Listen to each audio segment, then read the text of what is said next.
Halo teman-teman kelas 10, apa kabarnya hari ini? Semoga semuanya dalam keadaan sehat ya. Pelajaran BK bersama Bu Ika hari ini akan membahas materi mengenal perguruan tinggi. Yuk kita simak sama-sama. Kenapa sih teman-teman di kelas 10 harus belajar mengenal perguruan tinggi? Padahal kan masih ada 2 tahun lagi masuk perguruan tinggi. Fungsinya yang pertama, supaya teman-teman punya banyak waktu untuk mempertimbangkan mau masuk ke perguruan tinggi yang mana. Yang kedua, untuk meningkatkan motivasi teman-teman dalam mempersiapkan diri supaya dapat masuk ke jurusan di perguruan tinggi yang diinginkan. Untuk masuk ke perguruan tinggi, ada beberapa jalur yang nantinya bisa teman-teman tempuh. Pertama, ada jalur seleksi bersama. Jalur ini biasanya diselenggarakan secara serentak. Contohnya seperti SNMPTN atau yang biasa dikenal dengan jalur undangan.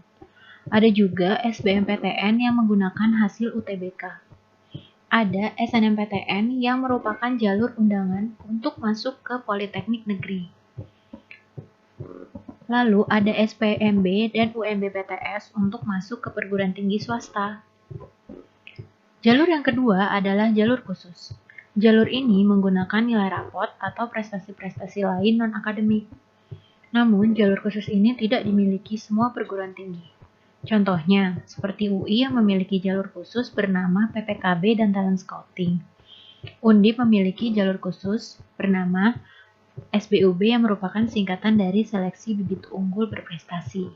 Juga UGM yang memiliki jalur khusus bernama PBUB yang merupakan singkatan dari Penelusuran Bibit Unggul Berprestasi. Sedangkan untuk jalur khusus perguruan tinggi swasta biasanya diberi nama JAPRES, jalur prestasi, atau JBT, jalur bebas tes. Yang ketiga adalah jalur mandiri.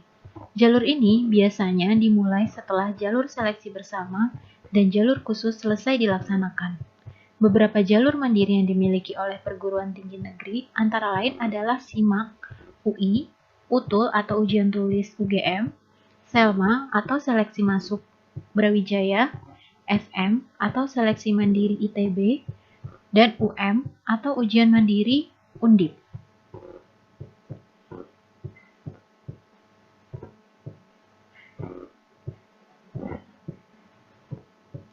Sesuai dengan Undang-Undang Nomor 20 Tahun 2003 tentang Sistem Pendidikan Nasional, bentuk perguruan tinggi di Indonesia terdiri dari akademi, politeknik, sekolah tinggi, institut, dan universitas. Yuk kita bahas masing-masing bentuk perguruan tinggi tersebut.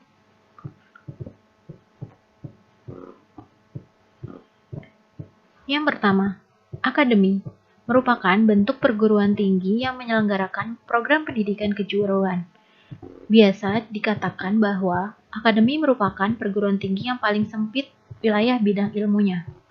Jenjang pendidikannya setara diploma, ada D1 sampai dengan D3. Ciri khas dari akademi adalah mencetak lulusan yang mempunyai keahlian profesional, karena proses pendidikannya lebih kepada praktik sehingga memperoleh pengalaman, keterampilan, dan pengetahuan praktis sesuai dengan kebutuhan dunia kerja. Beberapa contoh dari akademi antara lain ada akademi militer, keperawatan, kebidanan, farmasi, pariwisata, dan masih banyak lagi. Kedua, politeknik. Bentuk perguruan tinggi yang menyelenggarakan pendidikan terapan dalam sejumlah bidang pengetahuan khusus. Jenjang pendidikannya diploma, yaitu D1 sampai dengan D4. Ciri khas dari politeknik adalah mencetak lulusan yang memiliki pengetahuan khusus profesional karena proses perkuliahannya lebih banyak diberikan dalam bentuk praktik daripada dalam kelas. Sama seperti akademi, keterampilan dan pengetahuan yang diperoleh sangat berpengaruh pada dunia kerja yang akan digeluti. Contoh dari politeknik antara lain ada Politeknik Negeri Jakarta, Politeknik Keuangan Negara, Politeknik Kesehatan, Politeknik Statistika, dan masih banyak lagi. Sekolah tinggi merupakan bentuk perguruan tinggi yang mengajarkan satu bidang pendidikan kejuruan, namun bidang pendidikan tersebut bisa terdiri dari beberapa jurusan atau program studi. Jenjang pendidikan sekolah tinggi cukup luas, yaitu dari diploma 3 hingga sarjana S1. Ciri khas sekolah tinggi serupa dengan akademi dan politeknik, karena sama-sama mencetak lulusan yang memiliki keahlian profesional pada bidang keilmuan tertentu. Contoh dari sekolah tinggi antara lain ada Sekolah Tinggi Ilmu Ekonomi, Sekolah Tinggi Ilmu Kesekretarisan, Sekolah Tinggi Intelijen Negara, Sekolah Tinggi Ilmu Pelayaran, dan masih banyak lagi jenis sekolah tinggi yang lainnya. Institut. Bentuk perguruan tinggi ini melaksanakan program pendidikan keilmuan dan kejuruan dalam satu bidang ilmu pengetahuan.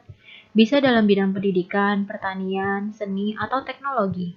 Jenjang pendidikan yang dimiliki institut adalah diploma D3 sampai dengan doktoral S3. Kekhasan dari institut antara lain, penyelenggaraan pendidikannya lebih luas jika dibandingkan dengan sekolah tinggi. Selain itu, proses pendidikannya lebih kepada penguasaan teori daripada praktik di lapangan. Contoh dari institut ada ITB, IKJ, ISI, IPB, dan masih banyak lagi institut lainnya di Indonesia. Universitas adalah bentuk perguruan tinggi yang melaksanakan pendidikan dalam bidang ilmu yang bermacam-macam. Terdiri atas beberapa fakultas dengan berbagai bidang ilmu pada setiap fakultasnya. Jenjang pendidikannya adalah S1 sampai dengan S3. Ciri khas dari universitas adalah lebih universal dalam menyelenggarakan pendidikan karena terdiri dari beberapa bidang ilmu.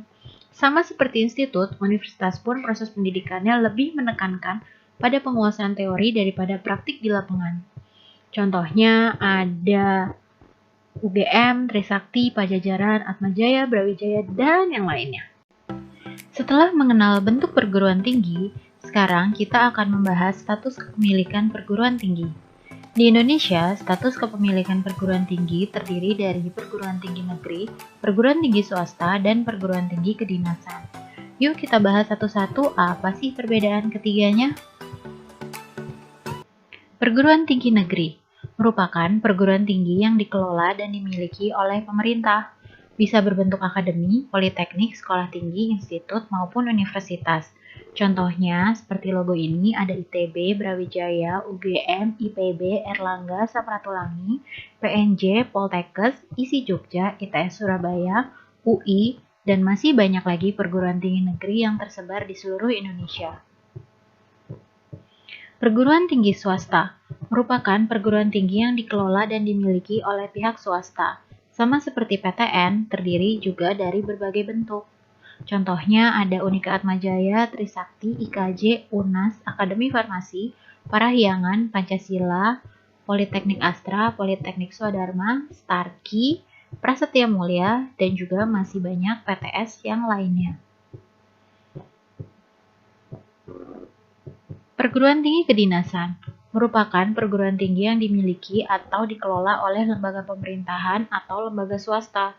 Biasanya, setelah lulus dari perguruan tinggi kedinasan ini, teman-teman akan ditempatkan bekerja pada lembaga pemerintahan sesuai dengan perguruan tingginya. Sebagai contoh, kalau teman-teman kuliah di Politeknik Keuangan Negara STAN, maka setelah lulus, teman-teman akan bekerja di Departemen Keuangan atau Perpajakan atau Bea Cukai sesuai dengan program studi yang teman-teman tekuni. Adapun contoh dari perguruan tinggi kedinasan antara lain ada STIN, IPDN, STPI, PKN STAN, Politeknik Statistika STIS, dan sebagainya.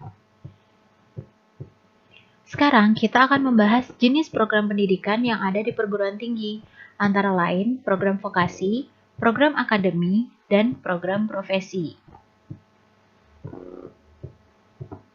Yang pertama adalah program vokasi, merupakan program pendidikan kejuruan dengan program diploma D1 sampai dengan D4.